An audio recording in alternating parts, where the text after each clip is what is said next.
प्रिय संस्कृत मित्राणी नमः संस्कृता सानिध्य साहित्य यूट्यूब के इस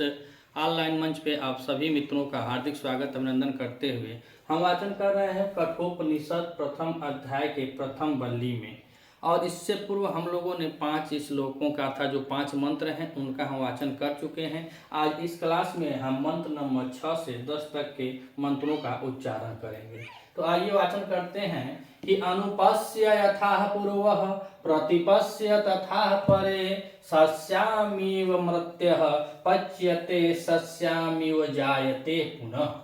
मंत्र नंबर 6 में ऋषि लिख रहे हैं कि अनुपस्य यथा पूर्वः प्रतिपस्य यथा परे सस्यम इव मर्त्यः पच्यते सस्यम इव जायते पुनः। अब इसको हम देखें तो पिछले जो श्लोक है पिछले जो मंत्र हैं उसको हम जोड़ करके पूरा उनका पुनरावृत्ति करेंगे इसको समझने के लिए। तो पिछले मंत्र में जब देखा गया कि जब नचिकेता को यह कह देते हैं कि जा मैं तुमको मृत्यु को क्या करता हूँ दान देता हूँ, लेकिन जैसे ही महर्षि उदालक का महर्षि अरुणी और गौतमी इनका तीनों नाम है, वासरवा जो ऋषि हैं इनका 3 नाम और भी हैं। तो उदालक ऋषि का जैसे क्रोध का ज्वर शांत होता है तो वह अब पश्चाताप करते हैं कि मैं इतने गुणवान पुत्र को कैसे यमराज को दे दिया हूँ। अतः अब वह अपने मन में विचार कर रहे हैं कि या तो मुझे अपनी बात से पलट जाना चाहिए, या कह देना चाहिए कि आवेशवश कह दिया, या तो कुछ ऐसे काम को या ऐसे कुछ बहाने खोज लेना चाहिए कि मेरा पुत्र यमराज के पास न जाए। लेकिन नचिकेता अपने पिता के मन में प्रकट होने वाली संपूर्ण बातों को वह समझ लेता है, इसीलिए अब वह क्या कहता है कि पिता के शोका अनल अर्थात क्रोध रूपी जो अग्नि उत्पन्न हुई है उस अग्नि को शांत करने के लिए, पिता के वचनों को सत्य सिद्ध करने के लिए वह उसके उद्देश्य से अब अपने पिता को समझा रहा है। हाँ, कि वह तो बता दे कि मैं तुमको मृत्यु को दान देता हूँ, तुम जाओ। और जैसे ही क्रोध का ज्वर उतरता है तो वह पछताने लगते हैं कि मैं कैसे अपने ऐसे होनहार गुणवान पुत्र को यमराज को देने के लिए कह दिया। लेकिन मर्यादा की सीमा को रखते हुए चूंकि पुत्र नचिकेता देख रहा है अपने पिता के लिए कि हमारे पिता के द्वारा कोई अधम कार्य न हो, तो इसलिए अब नचिकेता अपने पिता को समझाते हुए मंत्र नंबर 6 में ऋषि लिखते हैं कि अनुपस्य यथा पूर्वः प्रतिपस्य तथा परे। कह रहा है कि हे तात, अपने पिता से कह रहे हैं कि हे तात अनुपस्य यथा पूर्वे अर्थात आप अपने लोगों को जो आपके पिता हैं पितामह हैं इत्यादि लोगों के बारे में सोचिए, जो पहले वचन दे दिए हैं उसको पूर्ण किए हैं, और उनके बारे में भी सोचिए कि जो पितामह हैं आपके पिता हैं या पितामह हैं और वह जो पूर्वज आपके हैं उनका आचरण कैसा है उस पर आप विवेक पूर्वक। कह रहा है कि पूर्व यथा अनुपस्य, अनुपस्य माने उनके बारे में जो वह लोग किए हैं, आपके पिता हैं या पितामह हैं या पूर्वज हैं जो वह लोग करके गए हैं उनके बारे में आप विचार कीजिए। और कह रहा है कि प्रतिपस्य तथा परे, परे मतलब दूसरे के बारे में, ये ना कि अपनीय कुल खानदान में सब बहुत दानी रहे होंगे और अपनीय खून खानदान में अपनीय ही कुल में बस बहुत बड़े महर्षि होंगे, नहीं। परे कह रहा है कि परे परे परे तथा, तथा मतलब और, परे माने दूसरों के प्रतिपक्ष यानी दूसरों के प्रति भी सोचिए। और दूसरों के प्रति बताया जाता है कि जो शिवी लोग होते हैं, शिवी मतलब भगवान शिव के भक्त हैं, और दधीची बारे में बतलाया है कि जो दधीची उधीची जो महर्षि लोग होते हैं उनके बारे में, दधीच जो महर्षि थे उनके बारे में बतलाया जाता है कि वह बतलाए थे कि मैं अपने अस्थियों को दान करूंगा, और उन्हीं के अस्थियों से वज्र नामक एक अस्त्र बनता है जिसको भगवान इंद्र धारण करते हैं। और वह अस्त्र जो था वह बिकासुर नाम का वित्रासुर नाम का एक राक्षस होता है, और उसका वध करने के लिए स्पेशल वो बनाया गया था,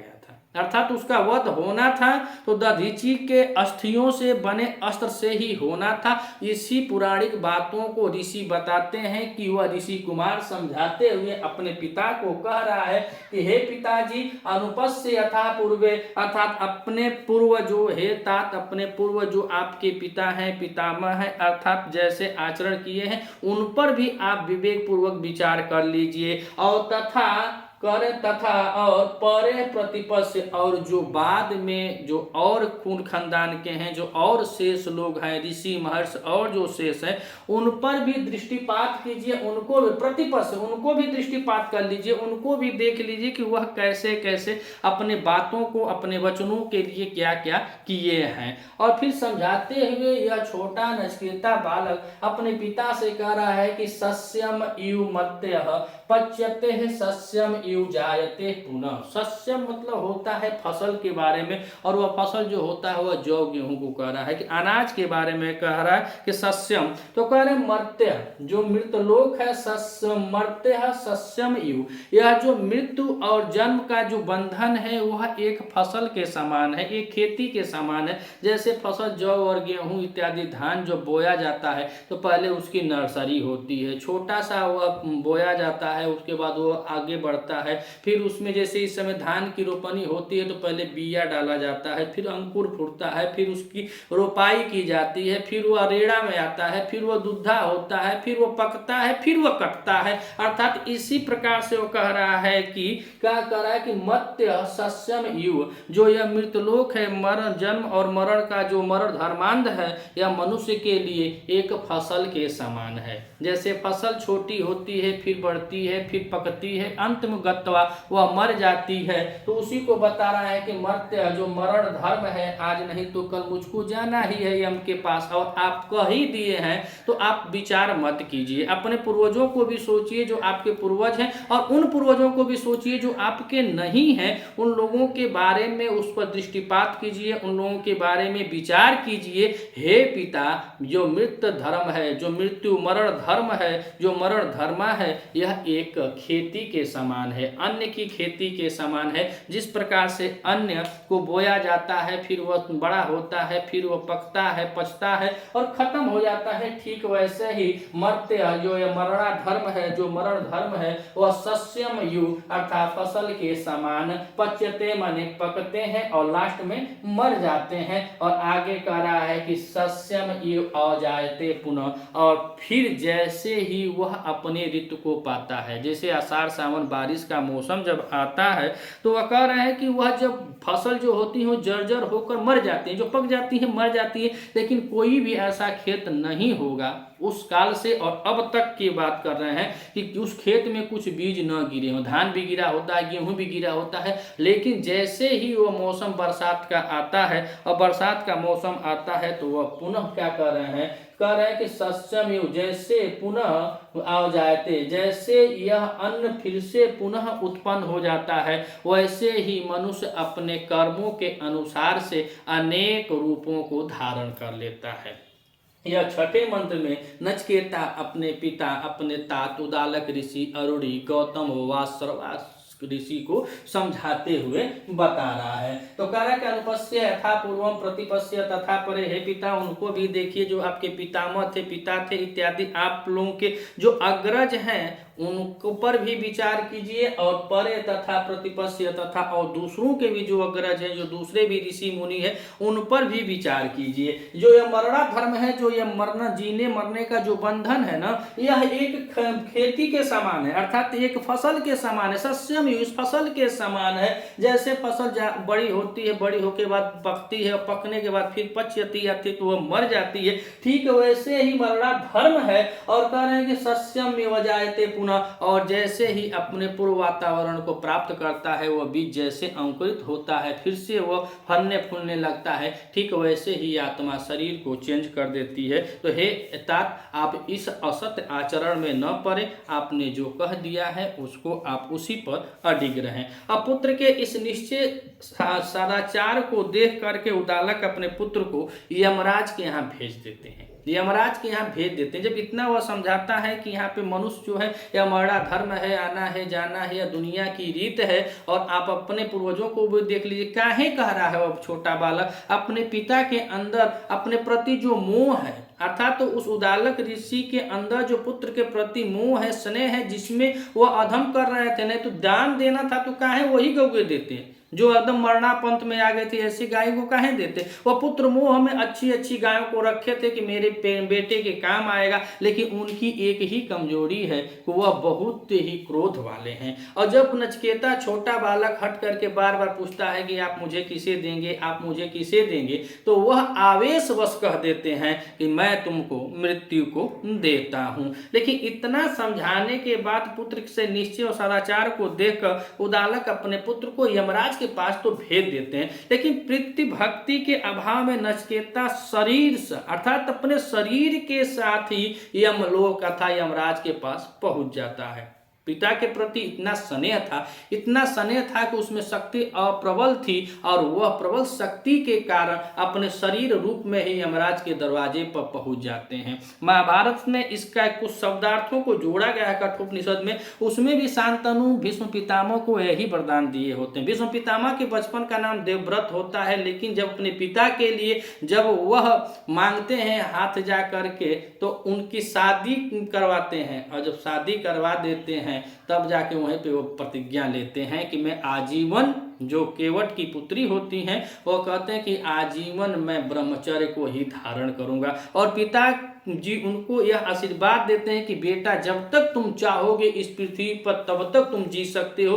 कोई तुमको मार नहीं सकता है। महाभारत के रण में भले भीष्म पितामह को बाण लगा था, लेकिन वह बाण उसके प्राणों को नहीं छीन सके जब तक यह स्वयं नहीं चाहे। उसी तरह नचिकेता भी अपने प्रीति भक्ति के कारण इतना अव्वल था कि वह सशरीर ही यमराज के पास चला जाता है, और जब यमलोक में चला जाता है तो वहां का वृतांत अब आगे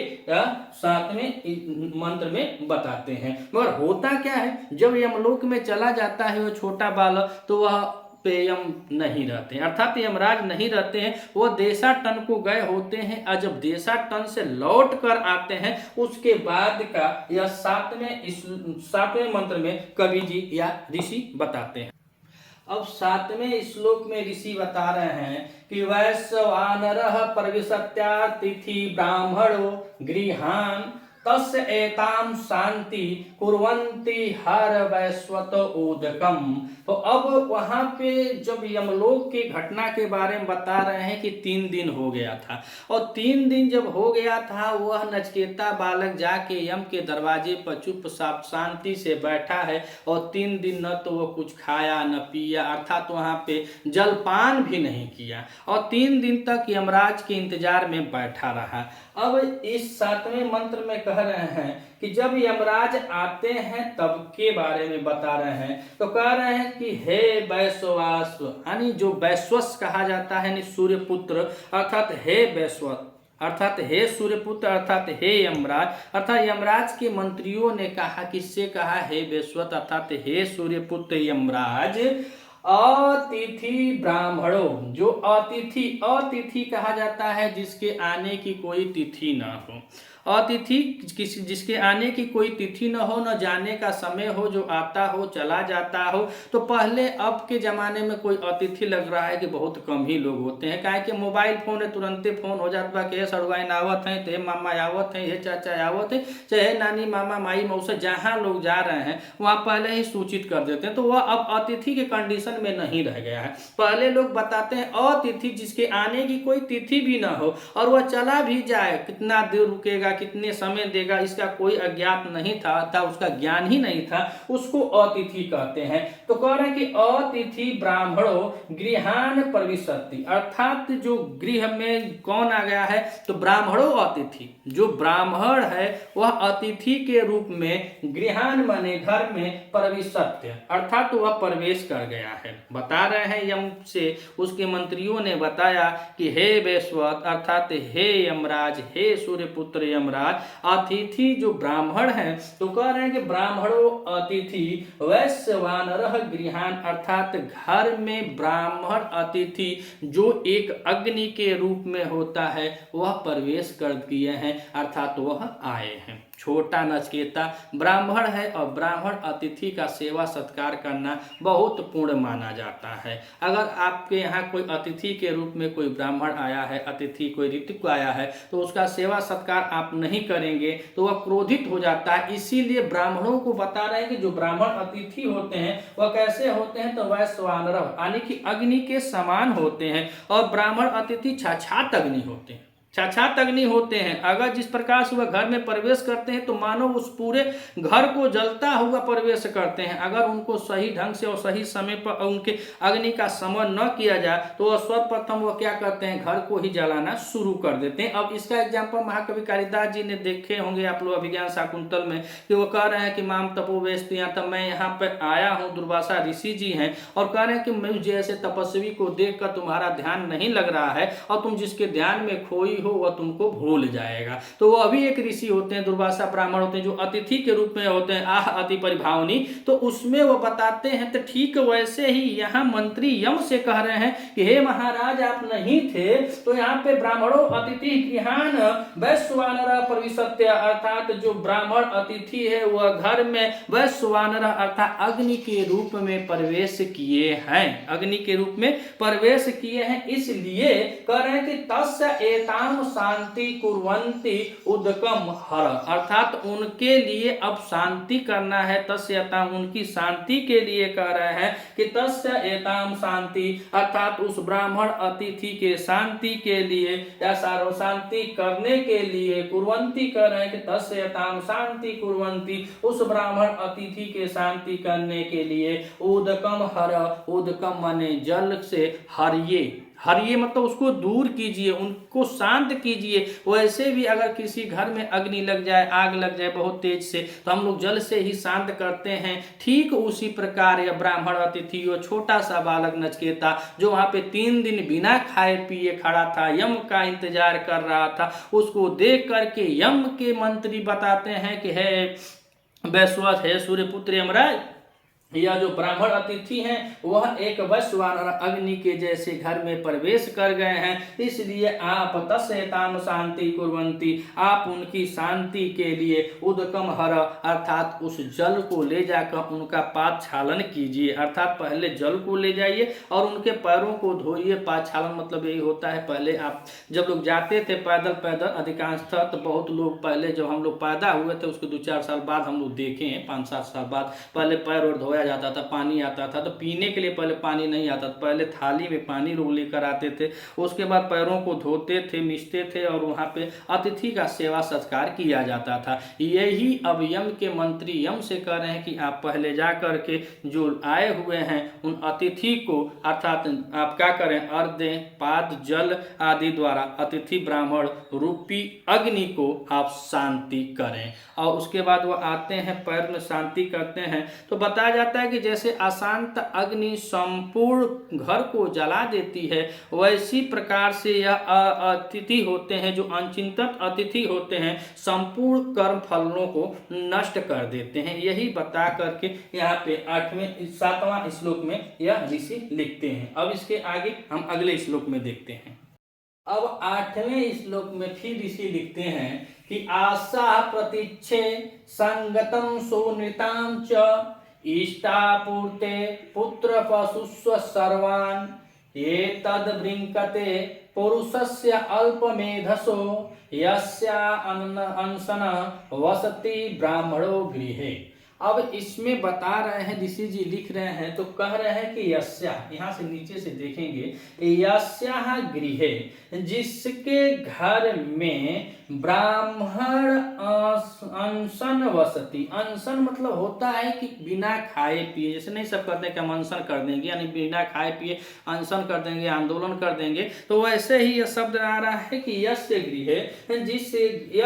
गृहे जिस घर में अनशन ब्राह्मणों वसति, वसति अर्थात बिना खाए पिए जब कोई ब्राह्मण अतिथि निवास करता है, बिना खाए पिए उस घर में रहता है, तो उसमें कितना सब उस जजमान का या जिसके घर में रहते हैं उन सब का कितना नुकसान होता है, उसी के बारे में बतला रहे हैं। पहले बताया कि जो ब्राह्मण अतिथि होते हैं वह अग्नि के भांति होते हैं। अब इसमें कह रहे हैं कि जो ब्राह्मण अतिथि आए थे वह ब्राह्मण अतिथि कह रहे हैं कि यस्याः गृहे, जिस घर में ब्राह्मणों जो ब्राह्मण अतिथि हैं अनशन वसति अर्थात जिस घर में ब्राह्मण वसति अर्थात जो अनशन किए हैं, वो भी कौन सा मतलब अनशन पे बिना खाए पिए, बालक नचिकेता 3 दिन से बिना खाए पिए है, उसी के लिए अब बता रहे हैं यस्य गृहे अनशन ब्राह्मणो वसति अर्थात जिस घर में ब्राह्मण अनशन में ना बिना खाए पिए निवास करते हैं, उस घर में या उस अतिथि के बारे में कह रहे हैं कि जिसके घर वह गए हुए हैं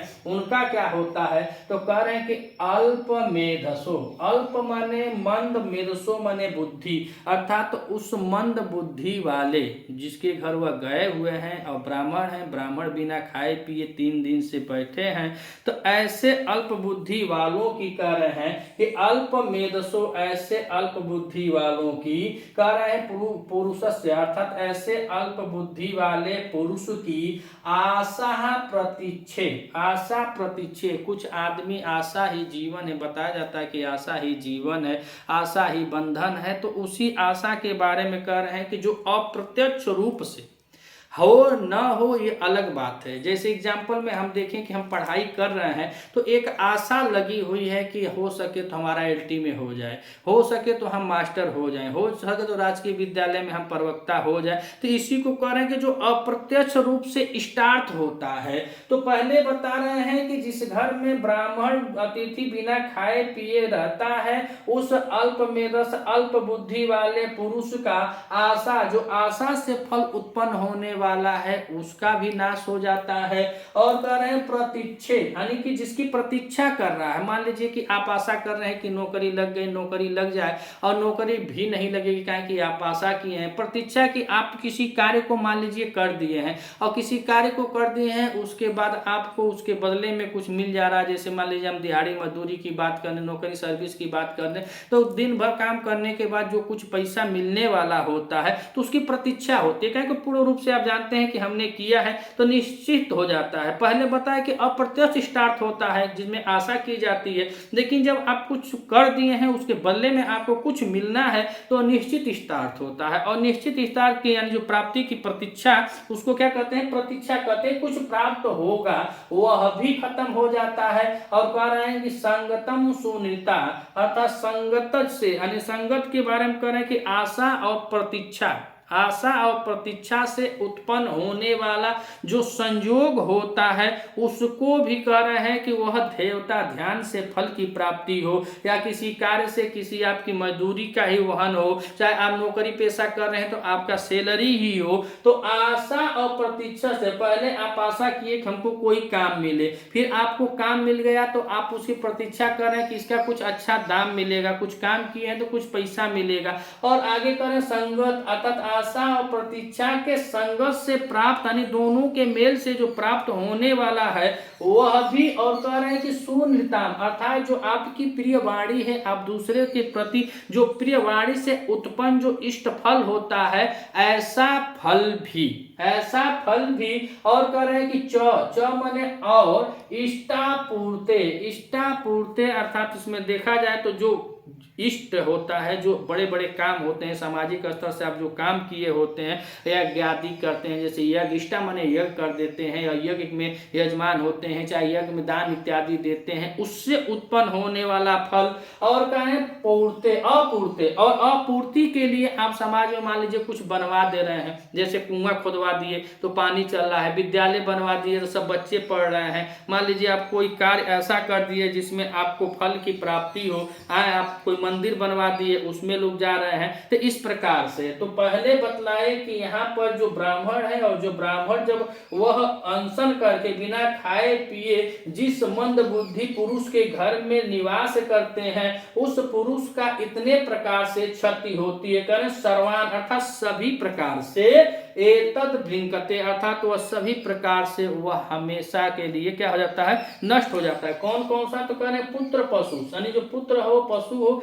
इनका भी नाश होता है, चाहे पुत्र हो पशु हो, इन सब धनों का नष्ट हो जाता है। अर्थात ब्राह्मण अतिथि सर्वान एतद भृंकते अर्थात जो ब्राह्मण अतिथि होते हैं वह हमेशा पूज्यमान होते हैं, अगर उनकी पूजा अर्चना न की जाए तो सर्वान एतद भृंकते यह सभी नष्ट हो जाते हैं। यह 8वें मंत्र में ऋषि बता रहे हैं, वह ऋषि कुमार के लिए। तो कह रहे हैं, आइए एक बार और देखते हैं। कह रहे हैं कि यस्यान अनशनः वसति ब्राह्मणो गृहे, यश माने जिस घर में, यस्य गृहे जिस घर में ब्राह्मणो अनशन वसति अर्थात कोई ब्राह्मण अतिथि बिना खाए पिए वसति माने निवास करता है, उस पुरुष की अल्प मेधसो अर्थात उस अल्प मेधस माने अल्प बुद्धि वाले अथवा मंद बुद्धि वाले उस पुरुष की आशा प्रतीक्षे संगतम सुनिताम च, आशा और प्रतीक्षा के संयोग से, संगत माने संयोग से, आशा और प्रतीक्षा के संयोग से उत्पन्न होने वाले और सुनिताम अर्थात अपने प्रियवाणी से उत्पन्न इष्ट फल, और कह रहे हैं इष्ट माने जो आप यज्ञ इत्यादि कार्य किए हैं वह वाला फल, और आपूर्ति अर्थात जो आप अपने आपूर्ति के लिए कोई अच्छा काम किए हैं, जैसे आप वापी बनवा दिए हैं, कुआं खनवा दिए हैं, तालाब बनवा दिए हैं, बाग इत्यादि का निर्माण किए हैं, यानी जन्य फल का जो निर्माण किए हैं उससे प्राप्त होने वाला फल सर्वान एतद भृंकत वह सभी प्रकार का फल एतद भृंकते अर्थात वह नष्ट हो जाता है जिसके घर में ब्राह्मण अनशन करके बैठ जाता है। ब्राह्मण अतिथि जो है वह अनशन पर है, बिना खाए पिए अगर है तो यह सब आपको प्राप्त होने वाला जो यश है वह खत्म हो जाता है। और इसलिए यह सब बोल करके वह जाते हैं यमराज, और यमराज जब जाते हैं तो नचिकेता को प्रसन्न करना अति आवश्यक हो जाता है। तो उसको अप्रसन्न होने पर यमराज ने संपूर्ण सुख नष्ट हो जाएंगे। अगर वह क्रोधित हो गया, अप्रसन्न हो गया, कहेंगे 3 दिन से यमराज के दरवाजे पर ब्राह्मण बेचारा बैठा हुआ है बिना खाए पिए, तो मंत्री लोग बताते हैं कि आप वहां पे जाइए और यह शास्त्र प्रतिपादित यज्ञ फल की कामना जो आप कर रहे हैं यह सब नष्ट हो जाएगा। अगर वह अप्रसन्न हुए तो उनको प्रसन्न करना है तो आप उनके पास जाइए। और यहाँ पे बता रहे हैं कि मंत्रियों के वचन को सुनकर यमराज नचिकेता के पास जाके अर्घ इत्यादि करते हैं, अर्थात उनका पादच्छलन करते हैं, पैर को धोते हैं, धोकर उनको नाश्ता पानी कराते हैं और उनका सत्कार करते हैं। उसके बाद क्या कहते हैं, आइए अब अगले श्लोक में देखते हैं। अब मंत्रियों की बात को सुन करके फिर अब यह जो नचिकेता के पास यम जाते हैं और यम जाते हैं तो उनका सत्कार करते हैं। उसके बारे में अब 9वें मंत्र में ऋषि लिखते हैं, तेस्त्रो रात्रि यौदावस्ति गृहे में अंसनं ब्रह्मातिथि नमस्यः नमस्तस्तु ब्रह्मा स्वस्ति में अस्तु तस्मात् प्रति 3 वरान विशीर्वः 3 वरान विशीर्वः। तो पहले अब यमराज जाते हैं, यमराज उनका सत्कार करते हैं और सत्कार करने के बाद कहते हैं कि हे ब्राह्मण, यहाँ पे संबोधन हो जाएगा, कह रहे हैं कि हे ब्राह्मण नमस्तस्तु अर्थात कि आप अतिथि हैं और बालक हैं, अर्थात ब्राह्मण बालक हैं, तो आप क्या हैं, नमस्कार करने के योग्य अतिथि हैं। तो पहले यमराज बोले कि हे ब्राह्मण नमस्तस्तु अर्थात मैं आपको नमस्कार करता हूँ, कहें कि आप ब्राह्मण पुत्र हैं, आप अतिथि हैं और अतिथि नमस्कार के योग्य होता है, तो मैं आपको नमस्कार करता हूँ। और कह रहे हैं कि मैं अस्तु स्वासित अर्थात अपने लिए कह रहे हैं कि जो मुझसे गलती हो गई है, जो मुझसे गलती हो गई है,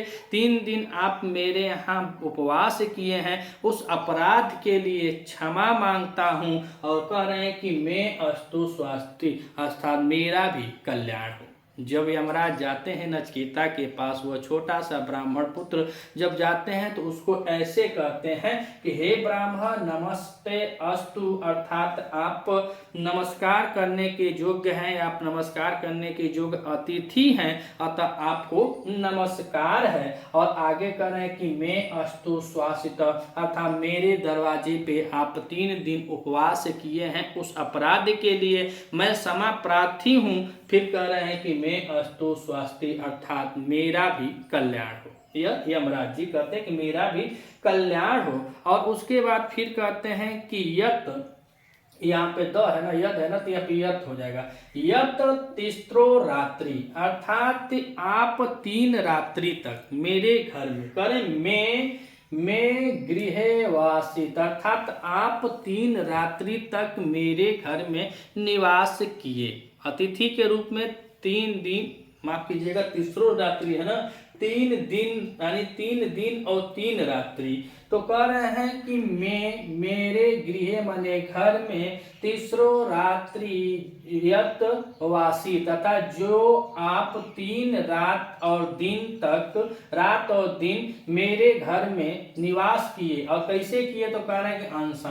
अनशनन अर्थात कि उपवास करके आप मेरे घर में 3 रात्रि तक बिना भोजन किए निवास किए हैं, उस निवास के लिए कह रहे हैं कि हे ब्राह्मण अतिथि अस्य, अर्थात हे ब्राह्मण अतिथि उसके फलस्वरूप, जब यह नहीं होते हैं हम जी, तो कह रहे हैं कि उसके फलस्वरूप, अर्थात प्रत्येक रात्रि के लिए आप 3 रात्रि तक खाना नहीं खाए, हमारे यहाँ भोजन नहीं किए, हमारे 3 दिन 3 रात आप रुके रहे, उसके फलस्वरूप तस्मात् प्रति 3 वाराण ऋषेव, कह रहे हैं कि उसके फलस्वरूप तस्मात् प्रति आपके लिए कह रहे हैं कि आप क्या करें, 3 वरान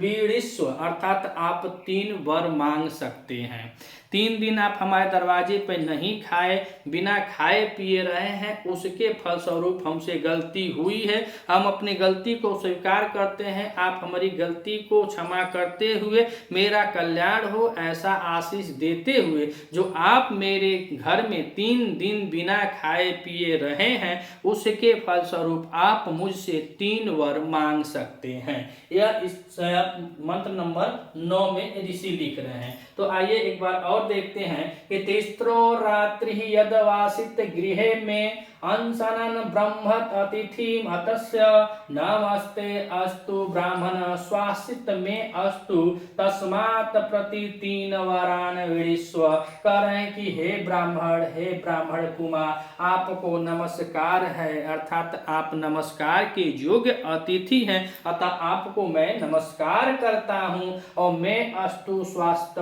अर्थात मेरे द्वारा जो आपका 3 दिन तक उपवास करके मेरे दरवाजे पर रहे, उस अपराध के लिए मुझको क्षमा कीजिए। और मैं अस्तु स्वास्थ्य, और मेरा भी कल्याण हो। क्या कर रहे हैं, और मेरा भी कल्याण हो। यत यानी कि यत जिस तीसरो रात्रि अर्थात 3 रात्रि तक मैं मने मेरे गृह मने घर में अनशना मने बिना खाए पिए वासित, आप जो मेरे घर में 3 दिन 3 रात बिना खाए पिए मेरे घर में जो निवास किए, या मेरे घर में जो आप रह गए बिना भोजन किए, उसके लिए हे ब्राह्मण अतिथि, हे ब्राह्मण अतिथि, हे ब्राह्मण पुत्र, अस्य मने में से तस्मात् प्रति 3 वारान विश्व, उसके फलस्वरूप जो आप 3 दिन बिना खाए पिए मेरे घर में रह गए हैं, उसके फलस्वरूप आप मुझसे 3 वर मांग सकते हैं। वह 3 कौन कौन सा वर है, उसको अब यमराज के प्रति नचिकेता कौन सा मांगता है, अब उसको हम अगले श्लोक में देखते हैं। अब 10वें मंत्र में ऋषि बता रहे हैं कि शांत संकल्पम सुमना यथा स्याद बीत मन्यु गौतमो मां अभिमृत्यो तत्व प्रशिष्टम मानभिवेदेत प्रतीत एतंत्र मयाराम प्रथम वरम भ्रीणे। अब जब यमराज के कहने पर नचिकेता अब वर मांगता है, तो बालक नचिकेता के अनशन से भयभीत यमराज जब कहते हैं कि हे ब्राह्मण नहीं, आप वर मांग सकते हैं। तो आप वर मांगने के लिए जब कहते हैं कि आप वर मांगिए, हम 3 वरदान आपको देते हैं। तो नचिकेता पहला वरदान मांगता है, यमराज से कहता है कि हे यम, तो कह रहे हैं कि हे मृत्यु, कह रहे हैं कि मृत्यु, यहाँ पे दिया है कि हे मृत्यु अर्थात हे यम, कह रहे हैं हे यम माँ भी मेरे द्वारा, अर्थात कह रहा है कि हे मृत्यु अर्थात कि हे मृत्यु गौतमो मावभी, अर्थात जो गौतम ऋषि हैं यह इनके पिता का नाम है। जो गौतम वंशीय होते हैं फिर इनका नाम उदालक होता है और इनका नाम अरुणी भी होता है। और वास सर्वस के नाम है उदालक, अरुणी और गौतम। तब वह नचिकेता छोटा बालक यमराज से कह रहा है कि हे मृत्यु, हे यमराज गौतमो माँ अभी, अर्थात कि गौतम जो मेरे पिता हैं वह मेरे प्रति, उनका मेरे प्रति शांत संकल्पम, अर्थात उनका जो संकल्प है वह शांत हो जाए। पहला वर मांगता है प्रीति भक्त बेचारा वह छोटा सा बालक। अब कह रहा है यमराज से कि हे मृत्यु, हे यमराज गौतमो माँ अभी शांत संकल्प, अर्थात जो मेरे पिता गौतम ऋषि हैं, गौतम कुल में उत्पन्न जो उदालक ऋषि हैं उनका क्या हो, तो कह रहा है कि उनका जो शांत संकल्प हो, अर्थात उनका मेरे प्रति शांत संकल्प हो जाए। जो क्रोध था उनको मेरे प्रति, चाहे क्रोध में जो बोल दिए, जो संकल्प किए, तो संकल्प का मतलब यह होता है कि वो पिता के पुत्र के मोह में जो पिता उदालक ऋषि होते हैं वो अच्छी अच्छी गऊओं को रख देते हैं, और जो अच्छी अच्छी गऊओं को रख देते हैं और जीड़ छीड़ गायों को दान करते हैं जिनका कोई मतलब ही नहीं होता है, तो उसी के लिए कर उनका संकल्प शांत यानी वह मोह माया से दूर हो जाए। जो उचित है, जो दक्षिणासु नियमानासु करें, जो दक्षिणा के जो नियम है जो उचित हैं उसी को करें। तो इसलिए कह रहा है कि हे मृत्यु गौतमो मातम्मा भी, हे यमराज मेरे पिता ने गौतम मेरे प्रति शांत संकल्प वाले हो जाए। और कह रहा है कि सुमना मतलब होता है कि प्रसन्नचित होना, यानी कि वो प्रसन्नचित हो जाए। सुमन मतलब होता है कि प्रसन्न मन वाले हो जाएं। और कह रहा है यथा स्याद, और कह रहे हैं कि प्रसन्नचित मन वाले हो जाएं। और कह रहे हैं क्या, यथा स्याद अर्थात तो वह भी अब मुझको क्या करें, जब जाएं तो पहचाने और प्रसन्नचित मन वाले हो जाएं। और बीत मनु अर्थात वह क्रोध से रहित हो जाए, क्रोध से रहित हो जाए, अर्थात उनको क्रोध न आए। ऐसा याद स्याद ऐसा हो, अर्थात ऐसा हो कि मेरे जो पिता गौतम हैं वह मेरे प्रति शांत संकल्प वाले हो जाए, प्रसन्न मन वाले हो जाएं और क्रोध से रहित हो जाएं। ऐसा नचिकेता अपने पिता के प्रति बोलता है। उसके बाद कह रहे हैं कि त्वतः सपृष्टम मां अभिवेद प्रतीत, अर्थात कि कह रहा है कि फिर से हुआ कि मां प्रतीत कह रहे हैं कि मां प्रतीत अर्थात उनका मेरे प्रति का हो विश्वास हो। कहा विश्वास हो कि ऐसा यह न हो कि मैं अगर आपके द्वारा फिर भेजा जाऊं तो उनका विश्वास ऐसा न हो कि ये मेरा पुत्र है ही नहीं है। उनको विश्वास हो जाए कि ये मेरा पुत्र है। क्योंकि अब लोग जाते हैं, जब जाने वाले चले जाते हैं, जब लौट के आते हैं, कितना भी प्रेम हो कितना भी मोह हो, लेकिन लोग तो भयभीत होते ही हैं। तो वही कह रहा है कि मैं यहाँ से जाऊँ तो ऐसा न कहेंगे भूत आ गया उसकी आत्मा आ गई, ऐसा वह न कहते हुए तो कह रहे हैं कि महाप्रतीत अर्थात तो वह क्या करें कि मुझ पर विश्वास करें। और विश्वास करते हुए कह रहे हैं कि त्वम प्रशिष्टम अभिवेत अर्थात तो वह मेष से संभाषण करें। अभिवेतम माने संभाषण करें, वह भयभीत न हो, वह मुझसे बातचीत करें, बोले बतियाएं कि हाँ कैसे बेटा का हुआ है। तो वही करें कि जब आपके द्वारा मैं अपने घर प्रेषित किया जाऊंगा तो उस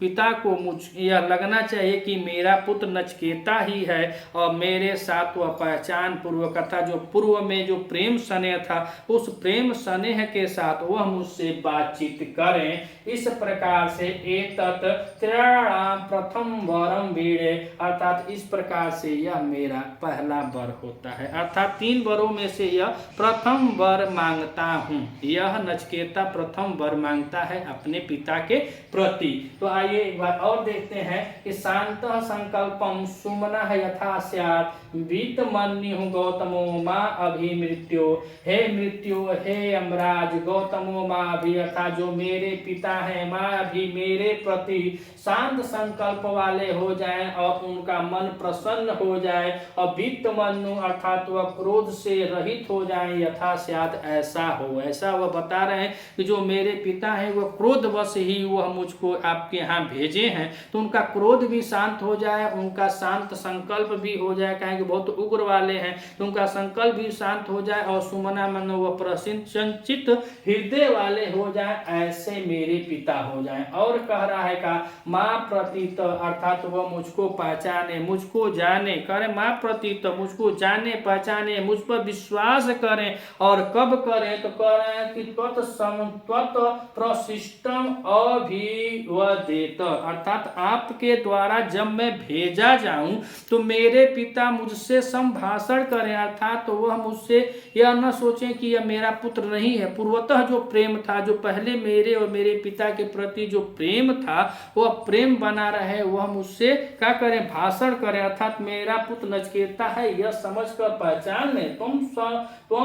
प्रशिष्टम अर्थात जब तुम्हारे द्वारा मैं भेजा जाऊं तो अभिवेद अर्थात तो वह मुझको अपना पुत्र नचिकेता समझकर पहचान कर वह मेरे साथ पूर्वतः जो पहले जो प्रेम व्यवहार करते थे ऐसा वह प्रेम व्यवहार करें। और एतत् त्रियाणाम प्रथम वरम वीरे और यह 3 वरों में से यह समझ जाइए, अतः कह रहा है कि यह मेरा 3 वरों में से प्रथम वर है, अर्थात यह प्रथम वर मैं आपसे मांगता हूं, अर्थात वह प्रथम वर पिता की शांति के लिए मांगता है। क्लास कैसी लगी? अगर आपको अच्छी लगी तो अधिक से अधिक शेयर कीजिएगा, कुछ कमी हो तो कमेंट करके बता भी सकते हैं और ना कुछ करिएगा तो पढ़िएगा जरूर। मिलते हैं अगली वीडियो में, तब तक के लिए नमः संस्कृत।